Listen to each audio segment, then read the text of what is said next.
شارع Faisal ring road پر جان لیوا حادثے کی وجہ سے بارش کا پانی جمع ہوا اور ٹوٹا پھوٹا تباہال انڈر پاس تباہ ہو چکا ہے۔ میئر صاحب چند دن پہلے اعلان کر چکے تھے کہ پورا شہر صاف ہے، کہیں برساتی پانی اور گڑھے موجود نہیں ہیں۔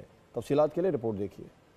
دائیں بائیں گردن گھما کر پریس کانفرنس کرنے والے مرتضی وہاب،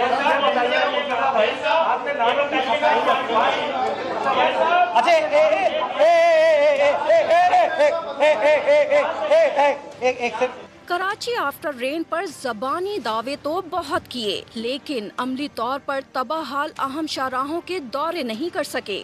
کراچی شہر کی تمام بڑی شاہراہیں وہ کلیئر ہیں۔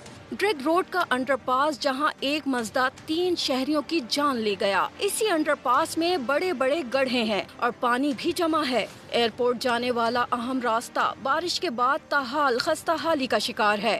شاید میئر صاحب یہاں سے گزرے ہوں لیکن گردن دائیں جانب ہو۔ سبسکرائب کریں اور بیل دبائیں تاکہ کوئی خبر رہ نہ جائے۔